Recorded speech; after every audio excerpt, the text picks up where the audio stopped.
hatid hanggang doon. Dito na lang. Oh, bakit naman? Baka kasi makita ka ni Libby. Masaktan na naman. Princess, kung ano man yung naging desisyon ko, wala kang kinalaman doon. Tsaka, di mo kailangan makonsya sa kay Libby.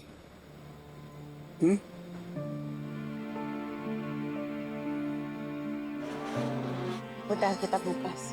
Uminom ka na madaming tubig, ha? Magaling ka. Xavier? Libby! Libby! Xavier!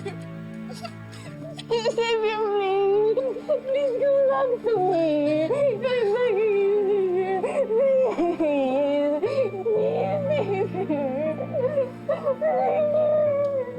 Baby, baby, let's go. Baby, halika na. Baby, let's go home. Anak, Xavier! Yeah. Halika muna ako! I love you so much, Xavier! Please! Let's go home. Let's go home. Xavier! Ma.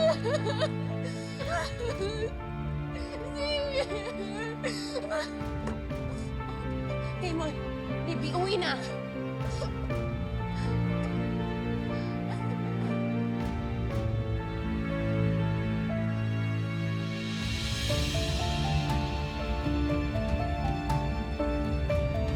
Princess, wala kang kinalaman, okay?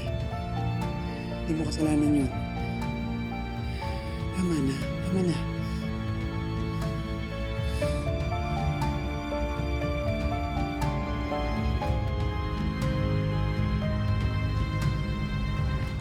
Raymond?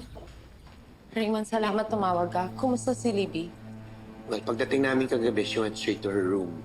No, kinatok naman namin siya for dinner, pero hindi siya kumain eh. Charlene, nag-aalala na ako para kay Libby. Matinding pagsubok tong nangyayari sa kanya. Naiintindihan ko siya. Ngayon lang siya nagmahal ng ganito. Pero kailangan niya malagpasan to. Raymond, kailangan natin siyang gabayan.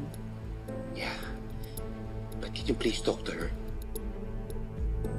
Gusto ko. Pero handa na ba siyang harapin ako?